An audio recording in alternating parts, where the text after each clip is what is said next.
Do you want to pursue a career as a paralegal in America?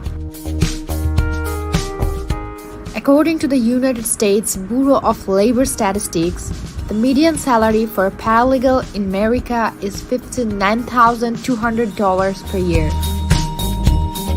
With a growth rate of 14.1%, there were 354,300 new jobs in 2022. Join the Paralegal Bootcamp program under the direct supervision of top American attorneys and pursue your dream career as a paralegal. Not only will we educate you on the American legal system, but we will also help you find your dream job.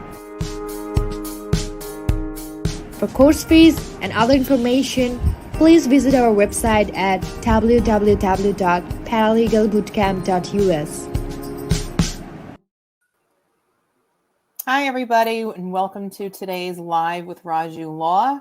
I'm Helen. I'm the supervising attorney here, and I have joining me Amanda Schism, who's another attorney at the law firm. Hi, Amanda. How's it going? Good morning, Helen. Really glad to be here with you. Thanks. So today we're going to kind of talk about something that we haven't really talked about as much in the past. So this is something new. We're talking about the impact of crime on your immigration status. So talking about if you are arrested or if you're accused of something, if you have a verdict that, you were found guilty or something like that, how does that impact your immigration status? So Amanda here is going to present something for us. If you wouldn't mind putting that up and we can get started. Awesome. Thank you so much.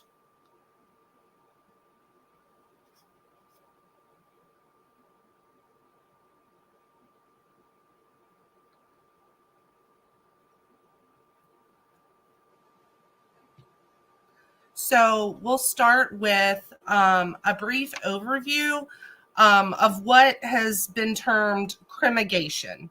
And the definition really is the intersection of criminal law and procedure and immigration law and procedure. So it sounds kind of simple, but it's the combining of two distinct bodies of law. And for most of America's history, these actually operated almost entirely free of one another. And what I'll do first is go over some brief historical background on how we got to where we are present day. There are some significant legislative actions that were taken years ago that, again, led us to the moment where we're at. One of those is the Page Act of 1875. And that kind of marks what many legal scholars think of as the beginning of the federal government's regulation of immigration. And what that did was prohibit entry into the United States of convicted felons. Now, not long after that, Congress then introduced a provision. So at first, right, we're just talking about convictions based on felony charges.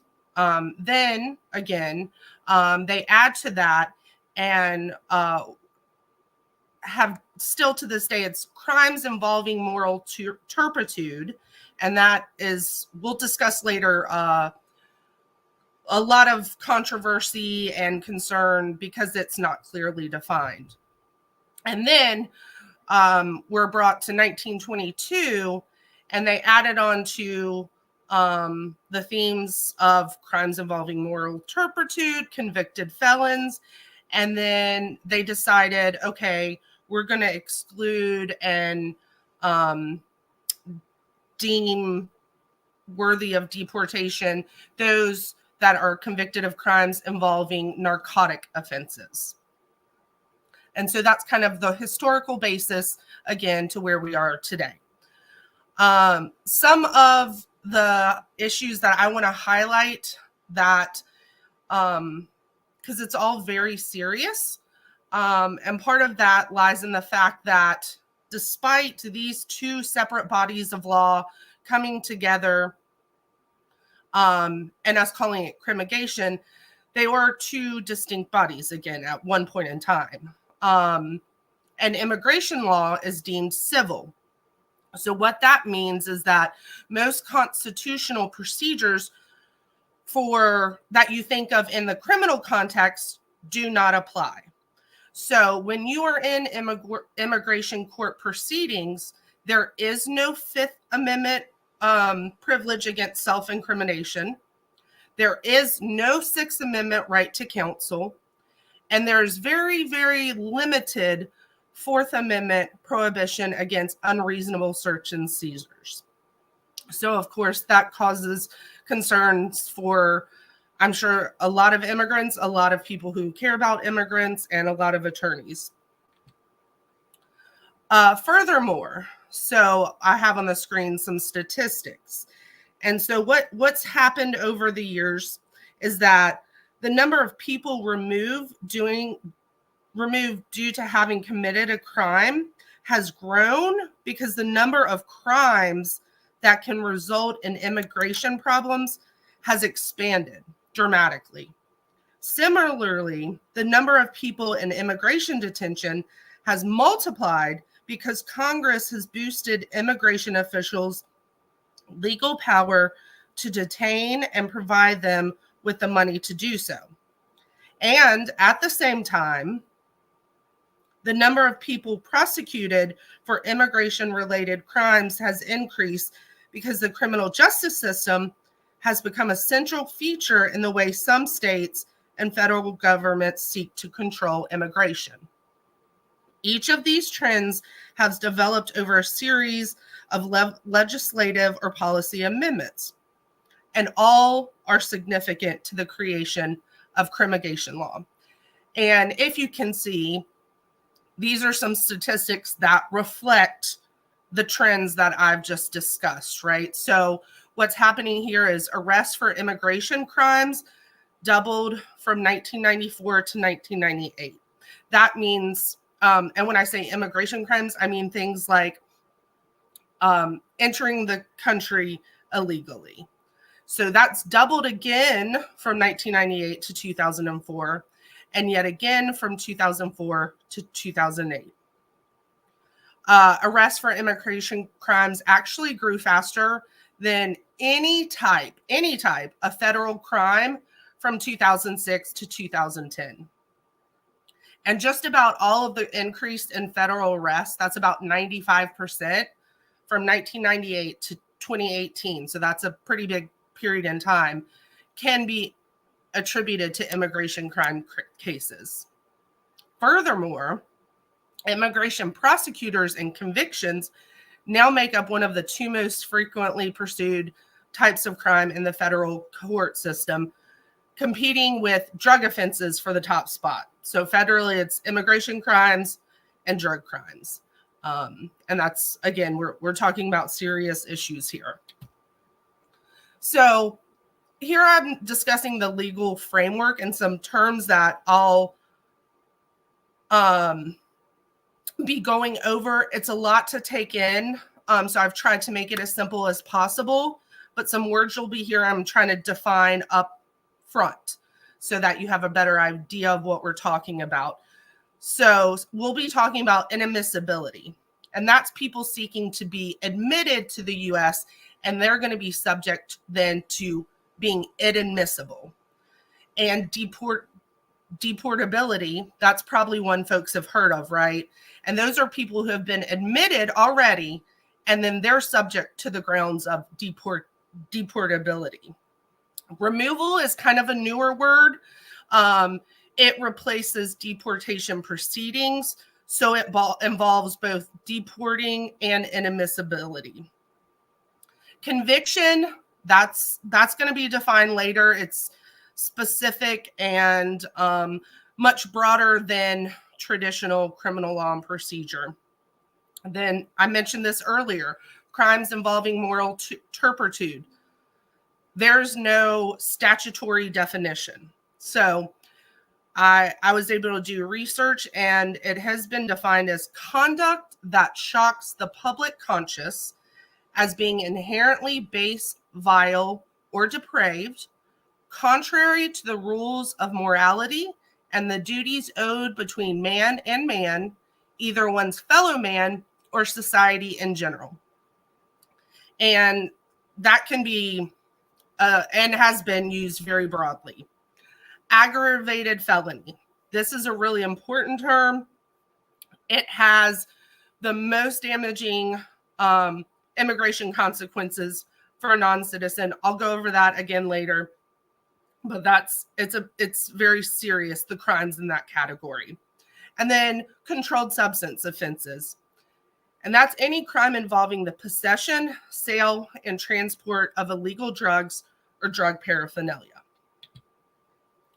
So why are we here, right? Because the impact of what's happening, of what we've been discussing on immigrant communities. And there are major consequences for criminal convictions based on immigration status. So we have removal or deportation from the United States. And these are potential, right? Like it's going to be case specific. We're talking about big overarching consequences. So removal from the United States, ineligible for an immigration bond resulting in mandatory custody during removal proceedings, ineligible for immigration waivers or relief, and ineligible for citizenship. So those are very serious consequences, and those are all things that can happen based on sometimes not even a full conviction. Conviction. What does that mean? So it is, again, I'm saying the same thing over here over and over again. Hopefully it sets in because it's a lot of information. But what is conviction as defined for immigration purposes? So a formal judgment of guilt of the non-citizen entered by a court, or if adjudication of guilt has been withheld, where a judge or jury has found the non-citizen guilty, or the non-citizen has entered a plea of guilty or nolo contendere, meaning no contest. So if you plead no contest, that could result in immigration consequences, or has admitted sufficient facts to warrant a finding of guilty. And the judge has ordered some form of punishment, penalty, or restraint on the non-citizen's liberty to be imposed. Thus, so what does that mean? What are some practical examples? A court-ordered drug treatment or domestic violence counseling alternative to incarceration is a conviction for immigration purposes if a guilty plea is taken, even if the guilty plea is or might be later vacated. Sometimes that's called a suspended sentence. A deferred adjudication without a guilty plea is not a conviction. And just a note, a youthful offender adjudication is not a conviction if similar to a federal juvenile delinquency adjudication. So as you see here, it can be convoluted, messy. And that's one of the reasons why we're here, to go over what that means and the implications of what this means. So now that we have hopefully a better understanding of what conviction means, let's go over once or whether there's a conviction, what are the bases for what may happen, right? So earlier we said we were talking about inadmissibility. So how could you be inadmissible? So criminal inadmissibility grounds, if I can say it. So what that means is it will or may prevent a non-citizen from being able to obtain lawful admission status in the United States. May also prevent a non-citizen who already has lawful admission status from being able to return to the U.S. from a future trip abroad. So That includes a lawful permanent resident. If you leave and come back, you could be affected. So a conviction or admission, and what I'm going to go over is kind of the themes of the types of crimes, because they are most serious, that we were discussing earlier. So that's the controlled substance offenses, crimes involving moral turpitude, and then a few other that are more common. So conviction or admission of a controlled substance offense. And the Department of Homeland Security doesn't have to have the same standard. So if they just have reason to believe that the individual is a drug trafficker, which is a much lower threshold than other things, then this could be grounds for being inadmissible. Conviction or admission of a crime involving moral turpitude. Again, crime involving moral turpitude. Oh my goodness. And again, I hope you're picking up here. This is conviction or admission. So that doesn't mean if you're just admitting to the facts of the crime, that could be grounds for inadmissibility. So when we say crimes involving moral turpitude, we're thinking offenses with intent to steal or defraud as the element. So each crime will kind of have laid out things that require, that kind of define it, right? So an example of an offense with intent to steal or defraud as an element would be, think theft or forgery. Offenses in which bodily harm is caused or threatened by an intentional act, or serious bodily harm is caused or threatened by a reckless act. So there we think murder, rape, sometimes some manslaughter, and assault offenses as well, which are obviously not as serious, but again, we've seen this being used pretty broadly. Most sex offenses, now they do have, excuse me, I'm sick, but they couldn't keep me away. I really wanted to be here. So I've got a cough drop in and I may be coughing a little bit. We do have the petty offense. So what that means is if you've been convicted of a crime involving moral turpitude, okay, just one, and you have no other one in that category, and the category is crime involving moral turpitude, and the offense is not punished for more than 1 year and does not involve a prison sentence that's more than 6 months. So that's an exception, meaning you would not be, there would not be grounds for you being inadmissible. Another crime that would be in this category would be prostitution and other unlawful commercialized vice. The last one we've got here is conviction of 2 or more offenses of any type plus aggregate prison sentence of 5 years. So that just means in total, if you got 2 or more crimes, any kind, it doesn't have to be on the list or what we've talked about, then that could, not necessarily will, but could be grounds for inadmissibility. Okay, the one I can't say for some reason, even though it's most common. I'm going to blame it on the cold. Deportability grounds. So this is, again, I think folks have probably heard a lot more about this. And so this will or may result in deportation of a non-citizen who already has lawful admission status, so such as a lawful permanent resident, green card holder, or a refugee.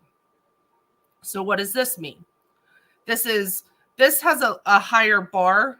So if you go back and think about when we were talking about inadmissibility, that could be a conviction or admission.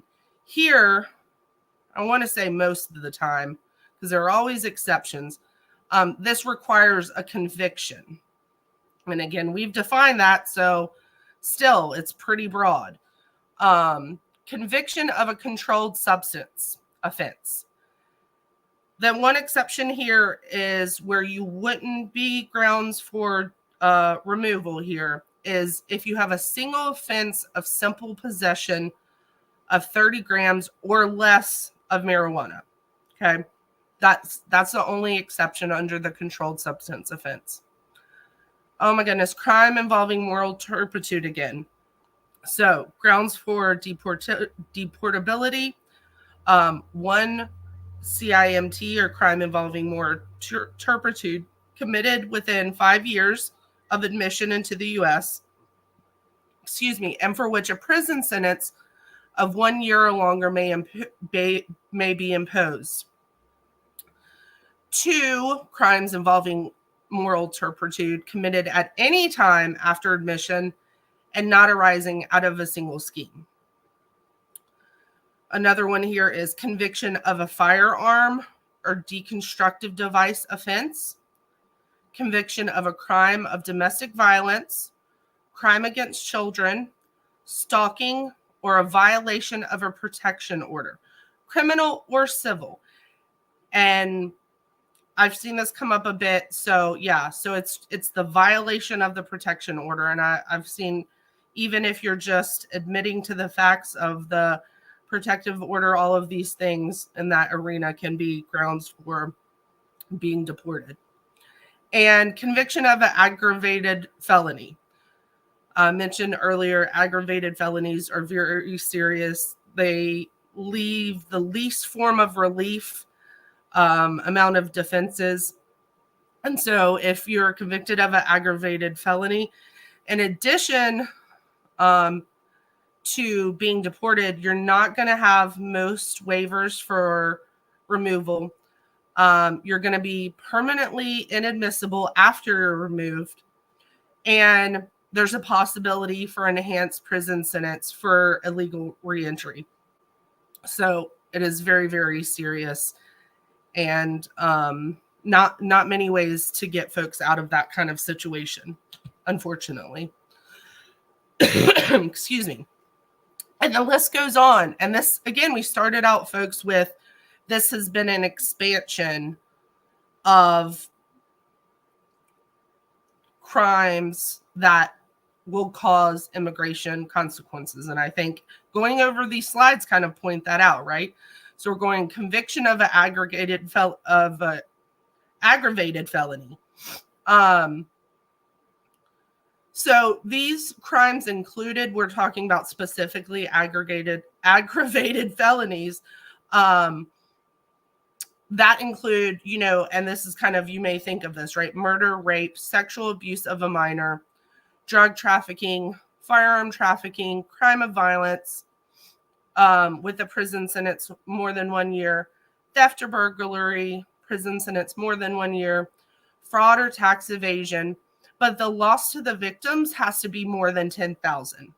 Prostitution business offenses, commercial bribery, counterfeiting or forgery, again, prison sentence more than 1 year, obstruction of justice or perjury, prison sentence more than 1 year, and various federal offenses. So some examples are money laundering, certain firearm offenses, explosive material offenses, alien smuggling, and similar state offenses.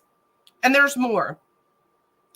Also attempt or conspiracy to commit any of the above. So this isn't even everything.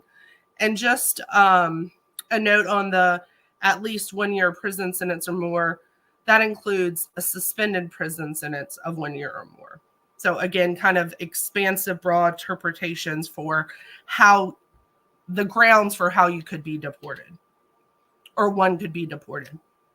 So criminal bars on a lawful permanent resident cancellation of removal. So that's a type of defense based on the status of 5 years or more and continuous residence in the U.S. for 7 years after admissions. That's, again, the aggravated felony. Also, offenses triggering removability refer to in the inadmissibility grounds if committed before 7 years continuous residence in the U.S. Now, if you're not a U.S. citizen yet, but you do have you are a lawful permanent resident, what are bars on getting your citizenship? Conviction or omission of the following crimes. What that would do it would mean that they would find that you would have not have good moral character for up to 5 years, and thus you would not be able to get citizenship. So controlled substance offenses, again, though, we had that exception earlier. I talked about simple possession of marijuana, 30 grams or less, crime involving moral turpitude, unless it's a single offense, not punishable for more than 1 year in jail with a prison sentence 6 months or less. That would be an exception. 2 or more offenses of any type and a total prison sentence of 5 years. 2 gambling offenses or confinement to jail for a total period of 180 days. Also, conviction of an aggravated felony on or after November 29th, 1990, and conviction of murder at any time permanently bars the finding of moral character required for citizenship. So things you would want to consider. Final thoughts. Whew, we went over a lot of really heavy stuff. And so I just wanted to note here at the end and kind of ground us with why we're here. Changes to immigration law have drastically raised the stakes to a non-citizen's criminal conviction. So that's even lawful permanent residence, right? And as a matter of federal law, deportation is an integral part of the penalty that may be imposed on non-citizens defendants who plead guilty to specified crimes. That I tried to go over and make clear, but again, I understand it's a lot to take in. And one tool we do have in our toolbox that you will want to keep in mind is effective assistance of counsel, which is a constitutional requirement. That means if you're a defendant and you may face immigration consequences, you're entitled constitutionally to be advised of those consequences. So please consult an attorney. Know that that's something that you have. And if you are meeting with an attorney, you should be advised of potential immigration consequences. And that's all I have for our immigration crimmigation. Thanks so much, Amanda. I guess I wanted to also add that, if you find yourself in this sort of a scenario, or, please get your criminal attorney to contact us. We're happy to consult with them to help figure out, the different consequences like Amanda has, told us, so that we are all on the same page as to what can happen. So you can always contact us at info@rawjulaw.com. Visit our website, rawjulaw.com as well.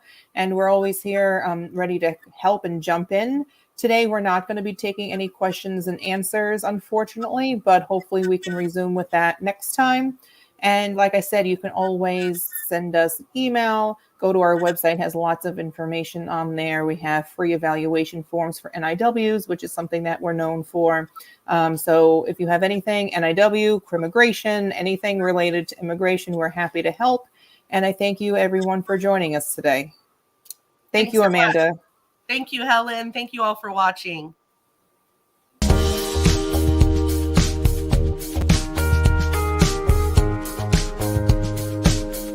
Do you want to pursue a career as a paralegal in America?